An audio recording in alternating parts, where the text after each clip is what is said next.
남편은 꾸러기. 활달하고 긍정적이던 남편이 쓰러져 자반신마비 장애인이 된 지도 어언 10년. 그를 보살피며 함께 해온 나를 누가 알겠는가. 그 기막힌 세월의 무게를 함께 동행해 온 남편의 지팡이 곰돌이는 알려나.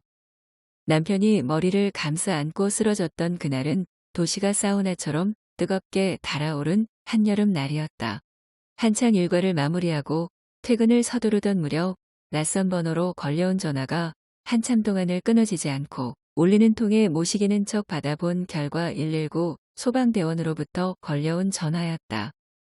남편께서 뇌출혈로 쓰러져서 병원 응급실에 후송해드렸다는 내용이었다.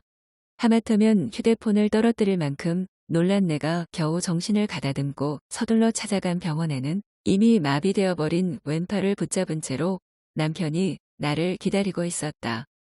일을 마치고 집으로 돌아오던 중 갑자기 머리가 부서질 정도의 심한 두통과 혀가 기도를 막는 증상이 나타나 겨우 차를 세우고 119에 도움을 요청했으나 무더운 날씨 탓인지 대형 병원 응급실마다 환자들로 넘쳐나 접수가 거부됐고 병원을 찾아 헤매느라 골든타임을 놓칠 수밖에 없어서 결국 왼쪽 팔다리가 마비되고 말았다는 설명을 차분하게 늘어놓는 것이었다.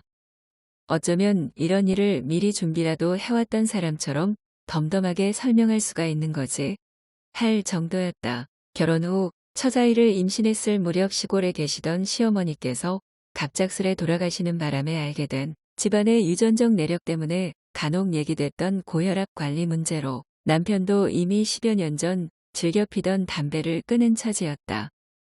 놀란 가슴을 어느 정도 진정을 하고 나니 내 입장에서는 아닌 밤중에 홍두깨도 이런 홍두깨가 없고 마른 하늘에서 이런 날벼락이 떨어질 수가 없는 것이었다.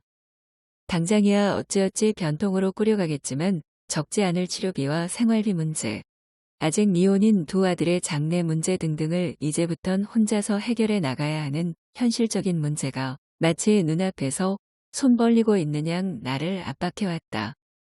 골든타임을 놓쳤다지만 머릿속의 피는 제거해야 한다는 병원 측의 설명을 듣고 개도 수술을 하기로 결정한다.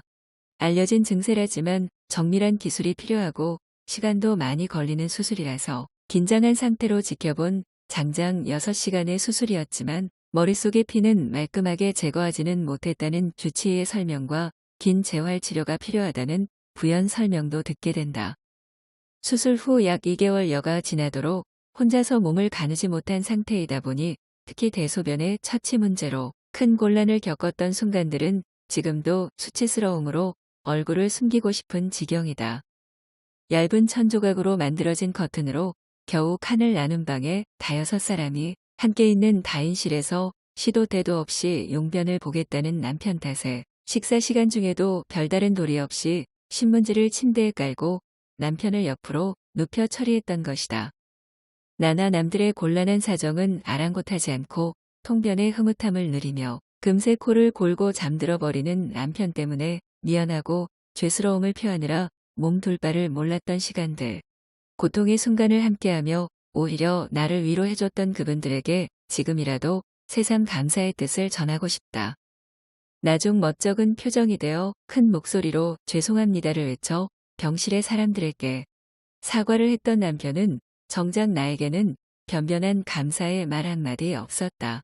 한 번도 혼자인 적이 없었던 터라 불안하고 두렵게만 느껴졌던 여러 문제들이 주변의 도움으로 하나씩 해결이 되어가면서 남편의 재활치료도 본격적으로 진행되었다.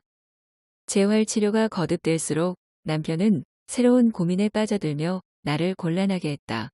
자신의 바뀐 처지를 받아들이지 않고 자꾸만 염세적인 증세를 나타낸 것이다. 머릿속 피 제거 수술과 재활치료를 받기만 하면 원래의 건강했던 상태로 돌아갈 것이라는 기대를 지니고 기다렸건만 실제는 영원히 장애인으로서 살아갈 대비와 훈련만 시켰기 때문이었다. 공개적으로 자살을 죽은 뒤 흉하지 않은 모습으로 보일 자살 방법을 틈나는 대로 알아보고는 나에게 학교 생활 중인 애들에게도 진지하게 노골적으로 물어오고 부탁을 해오는 것이었다. 안쓰러움이야 더 말할 나위가 없을 지경이건만 아직도 헛된 꿈에 젖어 있단 말인가.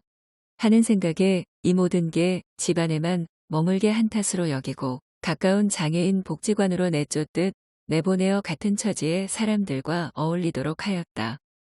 천만다행으로 이질감 없이 타 장애인들과 어울리면서 동화되어감을 보여줬고 스스로 하고 싶은 일을 찾아내곤 몸소 재능 나눔도 솔선하는 변화를 보인다.